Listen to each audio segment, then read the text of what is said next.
నమస్తే కిరణ్ టీవీ భక్తి ప్రేక్షకులకి స్వాగతం. ప్రస్తుతం మనతో పాటు ఉన్నారు ప్రముఖ జ్యోతిష్కులు, సంకల్ప మందిర్ నిర్వాహకులు, బ్రహ్మశ్రీ నందిబట్ల శ్రీహరి శర్మ గారు. నమస్కారం గురుగారు.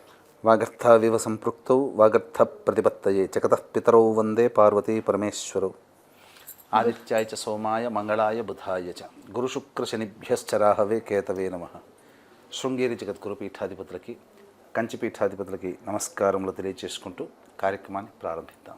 మంచిది గురుగారు. మా స్టూడియోకి అయితే నేను వచ్చినాక మీరు ఫస్ట్ టైం వస్తున్నారు. నేను మిమ్మల్ని కలవటమే చాలా సంతోషంగా భావిస్తున్నాను గురుగారు.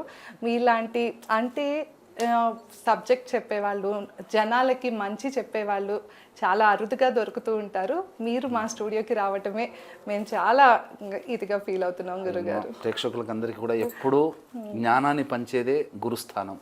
కాబట్టి మనకు తెలిసింది చెప్పడం, తెలియంది తెలుసుకొని చెప్పడం ఈ స్థానానికి ఉన్న ప్రత్యేకత. అవును గురుగారు.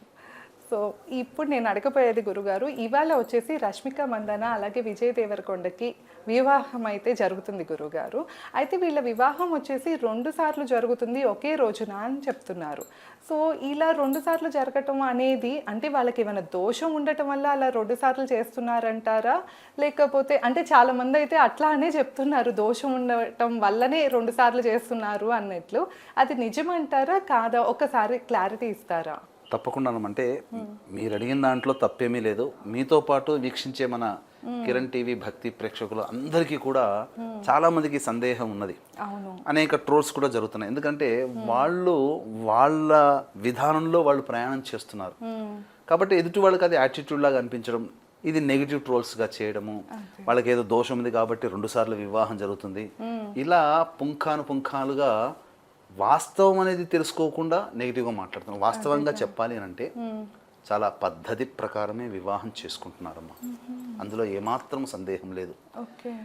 ఆ పద్ధతి ప్రకారం చేసుకునే వివాహంలో కూడా మీరు గమనించారనంటే వాళ్ళు పెట్టినటువంటి ఒక కండిషన్, ఎవ్వరు కూడా ఫోన్స్ అనేటువంటివి ఎలవ్ లేదు, వేరే ఏ మీడియాకి మేము ప్రవేశం లేదు, మేము సొంతంగా పెట్టుకున్న ప్రైవేట్ మీడియా ప్లస్ వచ్చిన వాళ్ళందరూ కూడా హాజరు కావాలి.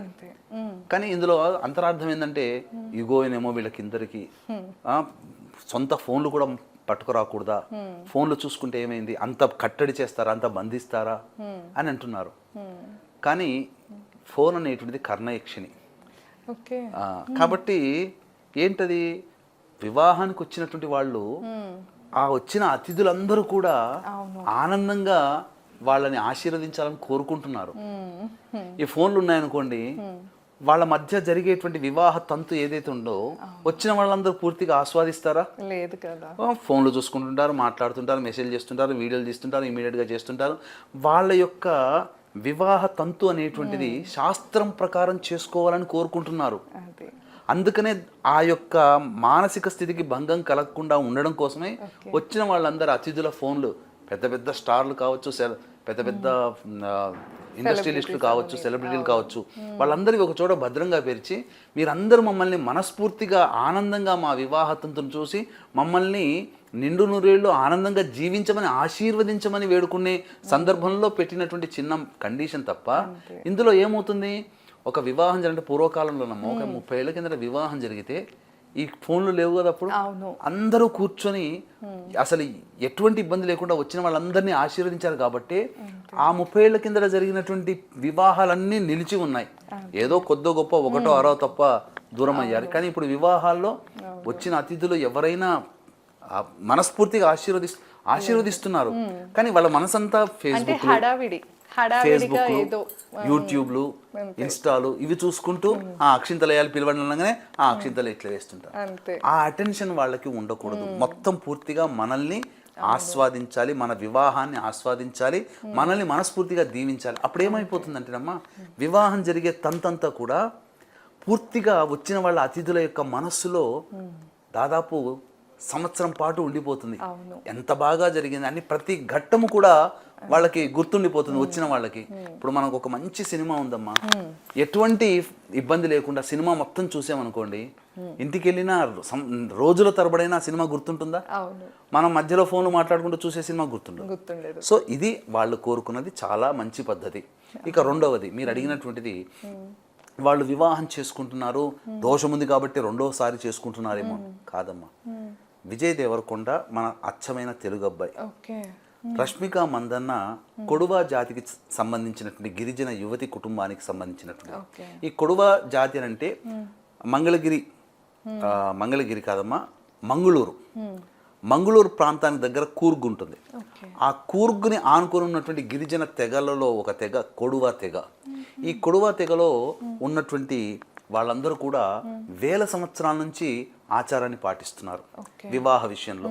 అయితే విజయ్ దేవరకొండ చేసుకునేటువంటి వివాహ విషయంలో మన ఆచార సాంప్రదాయాలు తగ్గట్టుగా బ్రాహ్మణుడు, అలాగే మంగళసూత్ర ధారణ, హోమాది కార్యక్రమాలు ఇలాంటివన్నీ ఉంటాయి. కానీ కొడువా జాతికి సంబంధించినటువంటి దాంట్లో ఏవి ఉండవు. గిరిజన ఆటవిక తెగకు సంబంధించినటువంటి వాడు కాబట్టి వేల సంవత్సరాల నుంచి ఆచారానికి పెద్దపీట వేస్తూ రష్మిక మందన్న ఇంత పెద్ద సెలబ్రిటీ అయినా కానీ చక్కగా వాళ్ళ ఆచారాన్ని పాటించే విధంగా విజయ్ దేవరకొండను ఒప్పించుకొని వివాహం ఆమె పద్ధతిలో చేయించుకుంటుంది. తప్పేమీ లేదు కదా. అందులో ఏంటనంటే పెద్దవాళ్ళు మాత్రమే ఉంటారు, కుటుంబ పెద్దలు. ఆ యొక్క ఆటవిక కొడవ గిరిజన తెగకు సంబంధించిన పెద్దవాళ్ళు ఉంటారు. అతనికి విజయ్ దేవరకొండకి ఒక నల్లటి వస్త్రము, అలాగే తలపాగా ధరించి అరటి చెట్టు ఉంటుంది కదా, కత్తితో ఒక వేటు వేయిస్తారు. తర్వాత ఆ యొక్క కుటుంబ పెద్దలందరూ వచ్చి వాళ్ళందరినీ వివాహం అయినట్టుగా అంగీకరించి వాళ్ళకి సంబంధించినటువంటి అంగీకారం తెలుపుతారు. అందులో వాళ్ళు ఆ అటవిక జాతికి సంబంధించిన వాళ్ళు కాబట్టి వాళ్ళు ఇష్టంగా తినేటువంటిది పదార్థాలు మాంసాహార భక్షణం. ఎందుకంటే గిరిజన తెగకు సంబంధించిన వాళ్ళు కదా, నాగరికత సమాజంలో కాకుండా అడవిలో పుట్టి పెరిగినటువంటి జాతికి సంబంధించినటువంటి వంశంలో పుట్టినటువంటి అమ్మాయి కాబట్టి వాళ్ళ ఆచారాన్ని పాటిస్తున్నారు, సంతోషించాలి. ఇప్పుడు మన వివాహాలు చేసుకుంటున్నారమ్మా, మన తెలుగు పద్ధతిలో వివాహానికంటే ముందు అచ్చంగా నలుగు పెట్టుకుని స్నానం చేస్తున్నారు కుటుంబాలు. అసలు ఇప్పుడంతా సంగీత్ అంటున్నారు, హల్దీ అంటున్నారు, ఏదో తొట్టెలు ఏర్పాటు చేసేసి, కేరళ పద్ధతి అయితే కేరళ, తమిళనాడు పద్ధతి తెలిస్తే తమిళనాడు పద్ధతి అన్ని మనం ఆచరిస్తున్నాం. కానీ మన తెలుగు పద్ధతుల్ని నార్త్ వాడు ఆచరిస్తాడా? వాళ్ళని చూసి నక్కను ఏమంటారు, పులిని చూసి నక్క వాత పెట్టుకున్నట్టు మనం వేరే వాళ్ళ యొక్క పద్ధతుల్ని పాటిస్తున్నాం. అందుకు మనం సిగ్గుపడాలి. కానీ రష్మిక మందన్న చేస్తున్నందుకు మనం ఆశీర్వదించాలి, గర్వపడాలి. ఒక హిందూ అమ్మాయి చక్కగా చేసుకుంటుంది, తప్పేముందమ్మా? వాళ్ళ దాంట్లో తెగల్లో ముఖ్యంగా పోర్క్ తింటారు. ఆమె ఎన్నో వీడియోలో చెప్పింది, నాకు ఇష్టంగా పోర్క్ తింటామని చెప్పి. కాబట్టి ఎందుకు అదేనంటే, పూర్వము అమ్మవారు సంబంధించినటువంటిది ఈ యొక్క అడవి పంది పిల్ల సంబంధించినటువంటిది విషయానికి వచ్చినప్పుడు ఆ పరమేశ్వరుడు తెలుసుకోకుండా అడవి పందిని సంహరించడం, ఇలా నాకు తెలియకుండా ఎందుకు జరిగింది స్వామి అని చెప్పడం, తర్వాత ఈ గిరిజన తెగకు సంబంధించిన దాంట్లో అడవి పంది పిల్ల కొన్ని వాళ్ళకి సంబంధించినటువంటి ఇబ్బందుల నుంచి రక్షించడం, ఇవన్నీ జరగడం చేత ఆ అటవిక జాతి అదృష్టంగా భావిస్తారు. వాళ్ళకి మనలాగా భోజనాది కార్యక్రమాలు లేవు. ఆటవిక జాతికి సంబంధించినప్పుడు మనకు శ్రీశైలం అడవుల్లో, ఇంకా నల్లమల అడవుల్లో చూస్తే వాల్మీకి బోయ జాతికి, చెంచుల జాతికి సంబంధించిన వాళ్ళు ఉంటారు. వాళ్ళు మనలాంటి భోజనం కన్నా, మనం తినే ఫాస్ట్ ఫుడ్ కన్నా ఉండదు. వాళ్ళ భోజన ఇత్యాది వ్యవహారాలు ఉంటాయి. కాబట్టి అనాదిగా ఆమె ఆ యొక్క ఆచారాన్ని పాటిస్తూ వస్తుంది. కాబట్టి అడవి పంది మాంసాన్ని వాళ్ళు ఇష్టంగా ఆ యొక్క వివాహ సందర్భంగా చక్కగా మద్యపానం ఇవన్నీ కూడా చేస్తారు. అది వాళ్ళ పద్ధతుల ప్రకారం జరుగుతుంది కాబట్టి ఆ విధంగా జరుగుతుంది. అసలు ముఖ్యంగా చెప్పాలి అని అంటే, ఎక్కడి నుంచి వచ్చింది ఇది అన్నప్పుడు ప్రధానంగా కావేరీ నది పుట్టినటువంటి పరివాహక ప్రాంతంలో ఉన్నటువంటి వాళ్ళు పూర్వము బ్రహ్మగిరి కొండల్లో ప్రయాణం చేస్తున్నప్పుడు కావేరీ నదిని అగస్త్య మహాముని తన కమండలంలో పట్టుకోగా, ఇది ఆ నదిని బంధించడం సరికాదని చెప్పి విఘ్నేశ్వరుడు కాకి రూపంలో వచ్చి విశ్రమిస్తున్నటువంటి సమయంలో కమండలంలో ఉన్నటువంటి నీటిని, అనగా కమండలాన్ని పక్కకు తోస్తాడు. ఆ కారణం చేత అక్కడి నుంచి నీటి ప్రవాహం, అక్కడే కావేరీ నది పుట్టింది. ఇప్పటికీ కూడా ఆ కొడువా జాతికి సంబంధించిన తెగలు వాళ్ళందరూ కూడా ఆ కావేరీ గంగా తల్లిని చక్కగా ఇంట్లో పెట్టుకుని ఆరాధిస్తారు. వాళ్ళ ఇంట్లో పుట్టిన అమ్మాయిలకి కావేరి అని పెట్టుకొని కావేరమ్మ కావేరమ్మ అని చెప్పి చక్కగా ప్రేమగా పెంచుకుంటారు. కావేరి ఉత్సవాలు చేసుకుంటారు. ఎంతో గొప్పదైనటువంటి విలువలు కలిగినటువంటి జాతికి పుట్టినటువంటి అమ్మాయి అటువంటి విలువల్ని ఇంత గొప్ప స్టార్ అయినా ఇన్ని కోట్లు సంపాదిస్తున్న ఆ విలువల్ని కాపాడుకోవడం కోసం కాపాడుకుంటూ ఆ వివాహ పద్ధతి చేసుకుంటున్నారు. కానీ వీక్షించేటువంటి ప్రేక్షకులు, కిరణ్ టీవీ భక్తి ప్రేక్షకులు విన్నట్టుగా అవేవి దోషం ఉన్నటువంటిది కాదమ్మా.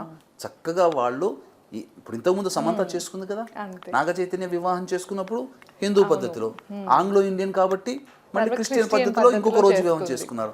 కాకపోతే ఇక్కడ ఒకే రోజు వివాహం హిందూ పద్ధతిలో మార్నింగ్, ఈవినింగ్ టైంలో ఆ అమ్మాయి కుడవా జాతికి సంబంధించినటువంటి అమ్మాయి కాబట్టి ఆ విధంగా ఆ పద్ధతిలో జరుగుతుంది తప్ప ఊహాగానాలకి ఎన్నో వస్తాయమ్మా. కానీ నెగిటివ్ ఏమీ కాదు. చక్కగా వీళ్ళ పెళ్ళిని చక్కగా చేసుకుంటున్నారు. కలకాలం ఆనందంగా ఉండాలని మనం ఆశీర్వదించాలి. అలాంటి మనస్సు రావాలనే వచ్చినటువంటి అతిథుల చేతుల్లో ఎవరిది కూడా సెల్ ఫోన్ లేకుండా ఆ పూర్తిగా ఆస్వాదించండి వివాహాన్ని, ఘట్టాన్ని చూసి ఆనందించండి. నిజంగా వచ్చిన వాళ్ళకి ప్రతి ఒక్కళ్ళు కూడా బయటకు వచ్చిన తర్వాత చెప్తారమ్మా చాలా గొప్పగా జరిగిందని చెప్తారు. చూడండి, ప్రతి సెలబ్రిటీ కూడా ఎలా జరిగిందని అంటే అద్భుతంగా జరిగిందని అంటే గొప్పగా చేసుకుని ఉండవచ్చు, కానీ ఒక్క సెల్ ఫోన్ లేకపోవడం వల్ల వాళ్ళ మనస్సంతా వివాహ వేడుకల్లో లీనమైపోతుంది. అది కాక గురుగారు, అంటే ముఖ్యంగా మన సాంప్రదాయాన్ని కానీ లేకపోతే అందరిలో కలవటం కానీ ఇవి కూడా మర్చిపోతున్నారు. ఇప్పుడు ఎక్కడెక్కడికో వెళ్ళి విదేశాల్లో కలుస్తున్నారు కానీ ఇక్కడ ఇండియాలో ఉంటూ పక్క పక్కన ఉన్న వాళ్ళతో కూడా ఎవరెవరు ఉంటున్నారో కూడా పట్టించుకోవట్లేదు. అది కారణం. సో అవన్నీ ఈ ఫోన్ ఒక్కటి పక్కన పెడితే నిజంగానే ఆ ఉన్న ఒక్క పూట వాళ్ళ ఫ్యామిలీతో అవ్వనియండి, ఆ వేడుకలో అవ్వనియండి, మంచిగా మనస్ఫూర్తిగా అందరూ కూడా నిజంగా చెప్పాలంటే ఇట్లాంటి వివాహము తెరలేపినందుకు ఇక ముందు రెవల్యూషన్ వస్తుందమ్మా. చాలా ఇలాంటి పద్ధతుల వివాహాలు జరిగే ఆస్కారం కూడా ఉంటుంది. ఒక మంచి పద్ధతికి నాంది పలికారు వాళ్ళు. ఇప్పుడు ఉన్నటువంటి ఫాస్ట్ యుగంలో, ఈ యొక్క మీడియా యుగంలో ఆ మీడియా అనేటువంటిదే లేకుండా పాతకాలం పద్ధతిలో ఎలాగైతే వివాహాలు చేసుకొని ఆనందంగా ఆ వివాహం చేసుకున్న దంపతుల్ని మనస్ఫూర్తిగా ఆశీర్వదించారో, వచ్చిన ప్రతి గెస్ట్ కూడా అట్లా ఆశీర్వదించి వాళ్ళని కలకాలం ఉండేటట్టుగా ఆశీర్వదిస్తారు. దీనికి సూచనగానే ప్రధానమంత్రి నరేంద్ర మోదీ గారు కూడా శుభాకాంక్షలు తెలిపారు కదా. కాబట్టి ఆయనంతటి వాడు శుభాకాంక్షలు తెలిపాడంటే ఒక మంచి ఉంటేనే తప్ప కదా. ఇంకా వీళ్ళని ఈ సందట్లో సడైమి అన్నట్టుగా వివాహం ఇలా చేసుకుంటారు, మళ్ళీ మూడో పెళ్లి ఎప్పుడు అనే ఆలోచనలు కూడా కామెంట్ రూపంలో పెడుతున్నారు. ఎంత నీచమైన కామెంట్లు పెడుతున్నారంటే, శుభమా అంటూ పెళ్లి చేసుకుంటుంటే వాళ్ళకి విడిపోయే విధంగా కోరుకోవడం కూడా అది మానసికమైన దౌర్బల్యం. అట్లాంటి వాళ్ళ మనసే కాదని చెప్పవచ్చు. కలకాలం మీతో పాటు అందరం, మనతో పాటు మన కిరణ్ టీవీ భక్తి ప్రేక్షకులు కూడా చక్కగా ఆనందంగా వాళ్ళు కలకాలం ఆనందంగా ఉండాలి. ఇట్లాంటి కొత్త మంచి చక్కటి పాత విధానాన్ని మళ్ళీ పునరావృతం చేసినందుకు ఆనందంగా వాళ్ళ పిల్లా పాపలతో సంతోషంగా జీవించాలి. ఎందుకంటేనమ్మా రష్మిక మందన్నకి కూడా ఇంతకుముందు రక్షిత్ శెట్టితో ఎంగేజ్మెంట్ అయింది. వివాహం జరగాలి, ఎంగేజ్మెంట్ మాత్రమే అయింది. అది చాలా చిన్న వయసు, ఆమెకి 19 టీనేజ్లో ఉన్నటువంటి సమయంలో జరిగినటువంటిది. అంతగా ఊహ లేదు. కానీ తను ఒక నిర్దేశం ప్రకారము నా జీవితం ఇంక ముందు బాగుండాలి అంటే ఒక చోట కట్టుబడి అనేటువంటిది కాదు. ఎందుకంటే సినిమా ఇండస్ట్రీకి రావాలి అని అనుకుంటే ఒక చోట హోమ్ మేకర్గా ఉండడానికి అవకాశం లేక అందువల్ల దాన్ని క్యాన్సిల్ చేసుకోవడం. విజయ్ దేవరకొండతో ఎప్పుడో ఎంగేజ్మెంట్ అయింది, అయినా వివాహానికి ఇన్ని సంవత్సరాలు గ్యాప్ తీసుకుని నాకు తగ్గట్టుగా ఉంటుందా. ఎందుకనంటే ఇక్కడ వివాహం చేసుకునేది అబ్బాయిది కాదమ్మా, అమ్మాయి ఇష్టాల మీద వివాహం జరుగుతుంది. ఎందుకంటే కన్యాదానం చేస్తారు కానీ వరదానం జరగదు కదా. కన్యాదానం చేసేటప్పుడు తండ్రి నా అమ్మాయిని, నా లక్ష్మిని ఆ ఇంట్లో ఇస్తున్నాను, ఆ ఇంటి యోగ్యత ఉంటుందా లేదా అని ఆలోచిస్తాడు తండ్రి. అమ్మాయి కూడా నేను ఆ ఇంట్లోకి వెళ్తే ఆనందంగా ఉంటానా లేదా అని ఆలోచిస్తుంది. అటువంటిది చూసుకొని వివాహం చేస్తారు. కన్యాదానం అంటే అదే. కానీ నాకు అక్కడ వివాహం అయితే నా జీవితం, భవిష్యత్తు సినిమా జీవితం ఉండదేమని భావించిందేమో, విడిపోయింది, క్యాన్సిల్ చేసుకుంది ఎంగేజ్మెంట్. ఇక్కడ విజయ్ దేవరకొండతో అన్ని ఆలోచించుకొని ముందుకు సాగింది, తన ఇష్ట ప్రకారమే వెళుతుంది. ఇందులో మన అభ్యంతరాలు, మన అభిప్రాయాలు ఎందుకమ్మా? ఆమె ఇష్టం, ఆయన ఇష్టం చేసుకుంటున్నారు. మనం ఎవరైనా జడ్జి చేయడానికి, మనం ఏమి బ్రహ్మలం కాదు కదా వాళ్ళని నుదుటన భవిష్యత్తులో సంవత్సరం తర్వాత జరిగేదాన్ని మనం రాయడానికి. కాబట్టి ఇట్లాంటి పిచ్చి ప్రేలాపనలు మనం చేయకుండా చక్కగా ఒక మంచి వివాహ ఘట్టాన్ని వాళ్ళు చేస్తున్నారు. ఇటువంటిది చూసి మళ్ళీ మన ఇంట్లో అట్లాగా వివాహం చేసుకోవాలని అనుకోవాలి తప్ప నెగిటివ్ కామెంట్స్ చేయకూడదు. పైగా విజయ్ దేవరకొండ కూడా తన కాబోయే భార్య పట్టపు రాణి అంటే ఎవరికైనా, బీదవాడికైనా ధనవంతుడికైనా తాను చేసుకున్నటువంటి భార్య రాణినే. తాను రాజు అయినప్పుడు తన భార్య రాణినే. కాబట్టి ఆమెకి జీవితాంతం గుర్తుండిపోయే విధంగా ఒక గొప్ప ప్యాలెస్లో తనకున్న ధనానికి తగ్గట్టుగా వెచ్చించి చక్కగా వివాహం చేసుకొని తన సామ్రాజ్యంలోకి ఆహ్వానిస్తున్నప్పుడు అది వాళ్ళిద్దరి సంతోషంగా జరుగుతున్నటువంటి ఘట్టాన్ని, ఒక వివాహాన్ని మనం మంచిగా చూడాలి తప్ప చెడు కళ్ళతో చెడు భావంతో చూడకూడదు, చెడు భావంతో మాట్లాడకూడదు అని చెప్పడం అమ్మా. తప్పకుండా గురుగారు, చాలా మంచి విషయాలు అయితే ఈ వీడియోలో మీరు తెలియజేశారు. సో వాళ్ళని అందరూ ఆశీర్వదించాలి, మంచి మనసుతో దీవించాలి అని కోరుకుంటూ ధన్యవాదాలు గురుగారు. సర్వం శ్రీ ఉమామహేశ్వర పరబ్రహ్మార్పణమస్తు.